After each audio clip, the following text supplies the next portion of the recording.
अच्छा, अब हम देखते हैं यहाँ पे सी शार्प के अंदर व्हाट इज नेम स्पेस, मतलब नेम स्पेस क्या होता है। ठीक है, तो नेम स्पेस की अगर आप यहाँ पे डेफिनेशन देखो, a name space is used to organize your code and is collection of classes, interfaces, structs, enums and delegates. इसका मतलब कि नेम स्पेस को हम यूज क्यों कर सकते हैं कि अपने कोड को ऑर्गेनाइज करने के लिए, मैनेज करने के लिए। And is a collection of classes, ठीक है, मतलब इसके अंदर नेम स्पेस क्या होता है। अगर आप जावा के एनवायरनमेंट से आए हो, ठीक है, तो हमारे पास हम पैकेज यूज करते थे।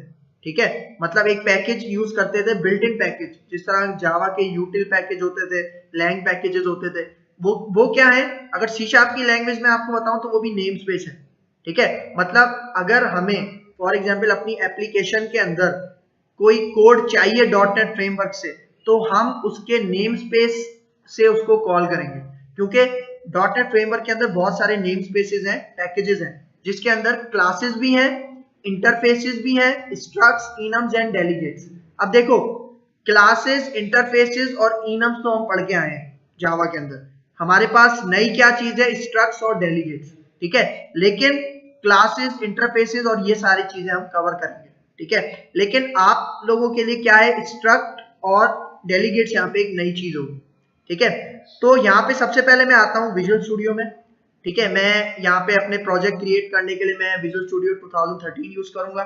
ठीक है, जो कि आपको इसकी माइक्रोसॉफ्ट की वेबसाइट से इजीली मिल जाएगा, आप डाउनलोड कर सकते हो वहां से। ठीक है, फिर यहाँ पे देखो, सबसे पहले एनवायरनमेंट के बारे में बता दूं, हमारे पास ये स्टार्ट पेज है। ठीक है, मतलब आप यहाँ से डायरेक्ट न्यू प्रोजेक्ट क्रिएट कर सकते हो। ठीक है, वरना ओपन प्रोजेक्ट अगर कोई बना हुआ है वो यहाँ से आप ओपन कर सकते हो। फिर यहाँ पे कुछ और इनके प्लेटफॉर्म्स के नाम लिखे हुए हैं, उस पर तो बहरहाल हम नहीं जाएंगे। फिर राइट साइड पे यहाँ पे देखो सॉल्यूशन एक्सप्लोरर, एक हमारे पास समझ लो विंडो है राइट साइड पे, जिसके अंदर हमारी प्रोजेक्ट की सारी फाइल्स होती है। मतलब जो भी हम प्रोजेक्ट क्रिएट करते हैं उसकी फाइल्स कहाँ पे आती हैं, सॉल्यूशन एक्सप्लोरर के अंदर आती हैं। ठीक है, अच्छा, अब फॉर एग्जाम्पल मैं यहाँ पे एक न्यू प्रोजेक्ट क्रिएट करना चाह रहा हूँ, तो मैं क्या कर सकता हूँ, फाइल पे जा सकता हूँ यहाँ पे, फिर न्यू और फिर यहाँ पे प्रोजेक्ट। ठीक है, प्रोजेक्ट पे क्लिक करूंगा तो हमारे पास एक विंडो ओपन होगी जिसके थ्रू हम अपने प्रोजेक्ट वगैरह सेलेक्ट कर सकते हैं। ठीक है, तो यहाँ पे देखो हम यूज कर रहे हैं यहाँ पे विजुअल सी शार्प। ठीक है, देखो विजुअल सी शार्प पे आपने सिलेक्ट करना है। ठीक है, फिर उसके बाद हम यहाँ पे अभी फिलहाल काम कर रहे हैं, स्टार्ट कर रहे हैं कंसोल एप्लीकेशन से। ठीक है, कंसोल जो मैंने अभी आपको दिखाया था सीएमडी कमांड के थ्रू, ठीक है, जो ब्लैक विंडो होती है उसको कंसोल कहा जाता है। ठीक है, कंसोल एप्लीकेशन देख लो, ASP.NET, विंडोज फॉर्म, WPF, ये सारे हमारे पास इसी के अंदर आ जाते हैं, क्योंकि विजुअल स्टूडियो के अंदर हम .NET फ्रेमवर्क की डिफरेंट लैंग्वेजेस यूज कर सकते हैं। ठीक है, मतलब ये क्या है, एक IDE है। विजुअल स्टूडियो क्या है, एक IDE है, मतलब इंटीग्रेटेड डेवलपमेंट एनवायरनमेंट, जिसके अंदर हम कोडिंग करके एक सी शार्प के थ्रू या उसके .NET फ्रेमवर्क के जितनी भी लैंग्वेजेस हैं उनको यूज करते हुए हम क्या बना सकते हैं, एक एप्लीकेशन बना सकते हैं। ठीक है ना, तो यहाँ पे अब सबसे पहले मैं आता हूँ, देखो नेम नजर आ रहा है, कंसोल एप्लीकेशन 2। तो मैं यहाँ पे आके, जिस तरह हम जावा के अंदर अपना पैकेज का नाम देते थे स्टार्टिंग में, तो मैं यहाँ पे आता हूँ, फॉर एग्जाम्पल इसका नाम मैं देता हूँ इंट्रोडक्शन टू सी शार्प। ठीक है, यहाँ पे आता हूँ और इसको ओके करता हूँ। ठीक है, देखो मैंने क्या किया था, सबसे पहले विजुअल सी शार्प, फिर कंसोल एप्लीकेशन को सेलेक्ट किया था, और फिर यहाँ पे मैंने अपना नेम देके इसको मैं करता हूँ ओके। ठीक है,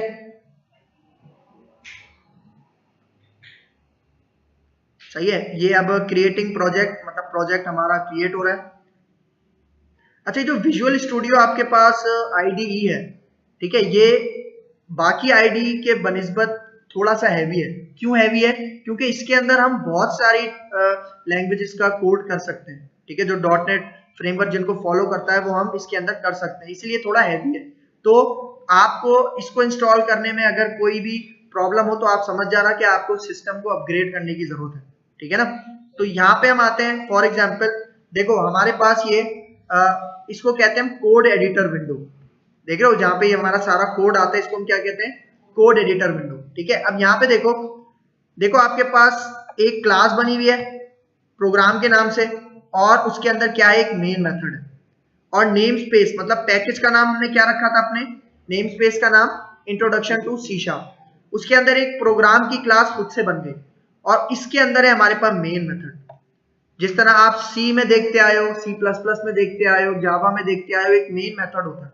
मेन मेथड क्या होता है, आपके पास एंट्री पॉइंट होता है, मतलब आपकी ये जो सी शार्प की एप्लीकेशन होती है, जब वो एग्जीक्यूट होती है, रन होती है, तो सबसे पहले वो कहाँ आता है, इस मेन फंक्शन के पास आता है। मतलब इस मेन फंक्शन का नाम आप अपनी तरफ से कुछ भी नहीं रख सकते, ये मेन फंक्शन पहले से हमारे यहाँ पे इसके अंदर डिक्लेयर हुआ हुआ है, मतलब आप इसका नाम कोई और नहीं रख सकते। कोई और रखोगे तो आपका ये प्रोग्राम क्या होगा, रन नहीं होगा, मतलब इस जगह से। क्योंकि अगर यहाँ पे मैं आपको इसकी डेफिनेशन दिखाऊं, ये देखो, what is main method, main method is the entry point into your application, मतलब आपकी एप्लीकेशन स्टार्ट कहां से होती है, एंट्री कहां से लेती है। ठीक है, ये क्या कहलाता है, आपके पास main method is a entry point. ठीक है, ठीक है। अच्छा, अब फॉर एग्जांपल यहाँ पे देखो, हमारे पास कुछ नेम स्पेसेस और उनकी क्लासेस ऐड हुई है। ठीक है, आपको याद होगा सी लैंग्वेज में आप हेडर फाइल्स इंक्लूड करवाते थे। ठीक है, ये कुछ उसी तरह से ही है, जिस तरह जावा में आप क्या करवाते थे, इंपोर्ट करवाते थे। ठीक है, तो यहाँ पे भी ये कुछ नेम स्पेसेस हैं, उनकी क्लासेस हैं जो कि इंपोर्ट की गई हैं, यूज की गई हैं। ठीक है, तो यहाँ पे इंपोर्ट करवाने के लिए कीवर्ड कौन सा यूज किया गया है, यूजिंग। ठीक है, और ये जो सिस्टम डॉट कलेक्शन जेनरिक, ये क्या है, सारे पैकेजेस हैं और उनकी अंदर की क्लासेस हैं। ठीक है, इस तरह से आप कह सकते हो, मतलब नेम स्पेस है, क्योंकि अब हमने सी शार्प की लैंग्वेज को फॉलो करना है, तो ये सी शार्प की लैंग्वेज में सिस्टम क्या है, एक नेम स्पेस है। ठीक है, जिसके अंदर आपके पास क्लासेस भी हो सकती हैं, इंटरफेसेस भी हो सकते हैं, स्ट्रक्ट्स, इनम्स, ये सारी चीजें इसमें हो सकती हैं। ठीक है, तो यहाँ पे फॉर एग्जांपल अभी अगर मैं आऊं, मुझे अपनी कंसोल विंडो के ऊपर कुछ राइट करना है। ठीक है, तो यहाँ पे मैं, हमारे पास एक क्लास यूज होती है कंसोल। ठीक है, और इसके अंदर का एक मेथड होता है जिसका नाम है राइट लाइन। ठीक है, यहाँ पे आता हूं और इसके अंदर फॉर एग्जांपल मैं यहाँ पे मैसेज प्रिंट करवाता हूं, वेलकम टू सी शार्प। ठीक है, अब ये मैसेज मैं अपने कंसोल पे राइट करवाना चाह रहा हूं। अच्छा, सबसे पहले ये जो कंसोल क्लास है, ठीक है, ये हमारे पास मौजूद है कौन से नेम स्पेस के अंदर, ये जो पहला हमारे पास नेम स्पेस है जिसका नाम है सिस्टम। ठीक है, ये क्लास है कंसोल। अच्छा, ये जो जितने भी नेम स्पेस है ये कहां पे डिक्लेयर है, ये डिक्लेयर है आपके डॉटनेट फ्रेमवर्क में। ठीक है, यही चीज मैं बता रहा था कि भाई अगर फॉर एग्जांपल हमें एक प्रोग्राम के अंदर बार बार कोई चीज डिस्प्ले करवानी होती है, तो हम ये right line method console class ये हमने नहीं बनाई, ये डॉटनेट फ्रेमवर्क के अंदर एक नेम स्पेस पहले से क्रिएट किया गया, हम जस्ट उसको क्या कर रहे हैं, एक लाइन के अंदर यूज कर रहे हैं। सही है, मतलब हमें कंसोल क्लास या उसका राइट लाइन मेथड, उसकी कोडिंग नहीं देखनी, हमें बस उसको चलाने से मतलब है, उसके काम से मतलब है बस। ठीक है, तो यहाँ पे ये जो क्लास है कंसोल, ये किस पैकेज के अंदर है, किस नेम स्पेस के अंदर है, सिस्टम। अगर मैं इसको रिमूव कर दूं, फॉर एग्जांपल मैं यहाँ पे सिस्टम को रिमूव कर दूं, ठीक है, सिस्टम को रिमूव कर दूं, तो देखो यहाँ पे कंसोल पे एरर आ रहा है। ठीक है, और अगर आप इसका एरर पढ़ो, मैं इसके ऊपर माउस लेके जाता हूं तो देखो, the name console does not exist in the current context, मतलब वो आपकी इस पैकेज के अंदर कोई ऐसी क्लास डिक्लेयर नहीं हुई है। ठीक है, तो अगर मैं इसको वापस ले आऊं तो ये हमारे पास नेम स्पेस क्या हुआ, ऐड करवा लिया, इंपोर्ट करवा लिया, यूज करवा लिया और एरर चला गया। ठीक है, अच्छा फॉर एग्जांपल अभी अगर मैं इसको रन करके दिखाऊं, ठीक है, यहां पे आता हूं, स्टार्ट पे मैं क्लिक करता हूं। ठीक है, तो आप देखना क्या होगा। ठीक है, रन कर दिया मैंने, देखो आपके पास वो कंसोल विंडो आई और एकदम गायब हुई, वो रुकी नहीं। अब उसको रोकने के लिए हम क्या करते हैं, यही कंसोल क्लास का हमारे पास एक और मेथड है जिसको हम कहते हैं रीड लाइन। ठीक है, बेसिकली ये कंसोल डॉट रीड लाइन, मतलब रीड लाइन का मेथड करता क्या है, ये यूजर से इनपुट लेता है। ठीक है, जिस तरह सी लैंग्वेज में हम स्कैनएफ के जरिए इनपुट लेते थे, जावा में हम स्कैनर क्लास के थ्रू इनपुट लेते थे। ठीक है, उसी तरह यहाँ पे हम रीड लाइन का एक मेथड है जिसके थ्रू यूजर से इनपुट लेते हैं। अब पता है क्या होता है, यहाँ पे हम अभी इनपुट तो नहीं ले रहे ना, हम यहाँ पे जस्ट एक मैसेज प्रिंट करवा रहे हैं वेलकम टू सी शार्प, लेकिन उसके बाद विंडो गायब हो जाती है। तो उस विंडो को होल्ड करने के लिए, रोकने के लिए हम यहाँ पे यूज कर रहे हैं console dot read line. Read line का मतलब कि वो आपके पास रुक जाएगा, मतलब जैसे ही welcome to C sharp print करवाएगा और जब यहाँ पे आएगा कंसोल डॉट रीड लाइन पे, मतलब वो हमसे कुछ मांग रहा होगा, कुछ यूजर इनपुट ले रहा होगा, इसलिए वो रुका रहेगा। तो उसकी वजह से स्क्रीन भी हमारी रुकी रहेगी, कंसोल भी हमारा रुका रहेगा। तो अभी यहाँ पे आके अगर मैं इसको रन करूं तो आप रिजल्ट देखना, देखो वेलकम टू सी शार्प और उसके बाद अब ये कर्सर, ब्लिंकिंग कर्सर का मतलब ये हमसे कोई इनपुट लेना चाह रहा है। तो जैसे ही मैं एंटर करूंगा ना तो ये प्रोग्राम हमारा बंद हो जाएगा, क्योंकि जो मैंने इनपुट दिया है उसको मैंने किसी वेरिएबल में स्टोर नहीं करवाया, उसे मैंने कहीं प्रिंट नहीं करवाया, ठीक है। तो इसलिए वो इनपुट लेगा और प्रोग्राम हमारा टर्मिनेट कर देगा, ठीक है। तो अगर मैं यहाँ पे दोबारा दिखाऊं आपको रन करके, अच्छा देखो एक कंसोल विंडो है ना, इसको हम मैनेज कर सकते हैं।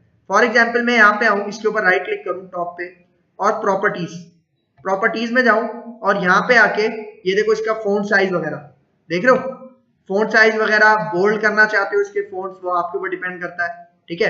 फॉर एग्जाम्पल मैं यहाँ पे आके ओके करता हूँ तो ये देखो मतलब साइज वगैरह मेरा विंडो का इंक्रीज हो गया, ठीक है। ये सारी सेटिंग आप राइट क्लिक करके प्रॉपर्टीज में जाके कर सकते हो, ठीक है। तो अभी मैं इसको करता हूँ क्लोज, ठीक है।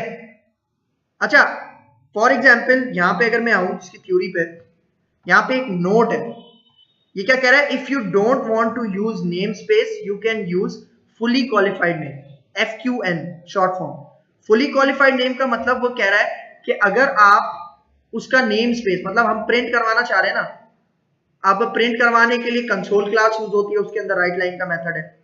अब कंसोल क्लास कहाँ पे मौजूद है, सिस्टम के नेम स्पेस में, ठीक है। लेकिन अगर मैं सिस्टम का नेम स्पेस यूज नहीं करना चाह रहा तब मैं क्या यूज कर सकता हूँ, फुली क्वालिफाइड नेम। किस तरह, यहाँ पे देखो मैं यहाँ पे आता हूँ, फॉर एग्जाम्पल मैं कह रहा हूँ मैं ये जो नेम स्पेस है इसको रिमूव कर रहा हूँ, ठीक है। तो देखो दोनों पे एरर आएगा, क्योंकि रीड लाइन और राइट लाइन दोनों मेथड हमारे पास कंसोल क्लास के हैं। तो मैंने वहां से नेम स्पेस हटा दिया, तो अब मैं कुछ इस तरह से भी कर सकता हूँ। देखो यहाँ पे आता हूँ सिस्टम डॉट, देख रहे हो कंसोल क्लास से पहले मैंने उसके नेम स्पेस का नाम लिख दिया तो एरर चला गया। फिर यहाँ पे भी इसी तरह system dot console dot read line, यहाँ पे दोनों पे एरर चला गया। इस चीज को हम कहते हैं फुली क्वालिफाइड नेम, मतलब आप उसका नेम स्पेस इंपोर्ट नहीं करवा रहे, यूज नहीं कर रहे, आप क्या कर रहे हो उस क्लास से पहले उसका नाम लिख रहे हो, नेम स्पेस का नाम लिख रहे हो। तो इससे भी क्या होगा, आपका एरर नहीं आएगा, ठीक है ना। तो इससे भी मतलब आपका राइट लाइन का, रीड लाइन का काम चल जाएगा। लेकिन अगर मुझे, मेरा एक बहुत बड़ा प्रोग्राम है, उसके अंदर मुझे 1000 दफा कोई लाइन प्रिंट करवानी होती है, तो क्या मैं सबसे पहले हर जगह सिस्टम लगाऊंगा? शॉर्ट तरीका क्या है कि मैं यहाँ पे उसका नेम स्पेस ऐड करवा लूं, ठीक है, और यहाँ पे सिस्टम, बस सिंपल। तो अब मुझे यहाँ पे ये fully qualified name FQN use करने की जरूरत नहीं है, क्योंकि अगर 1000 लाइन ऑफ कोड होगा मेरा तो उससे पहले मैं सिस्टम अगर लगाता जाऊं तो कितना मेरा टाइम वेस्ट होगा, ठीक है। तो ये हमारे पास कहलाता है फुली क्वालिफाइड नेम, ठीक है। अच्छा अब अगर देखो फॉर एग्जाम्पल जिस तरह से मैंने बताया कि मेन मेथड क्या होता है, एंट्री पॉइंट होता है, मतलब यहां से हमारी एग्जीक्यूशन स्टार्ट होती है।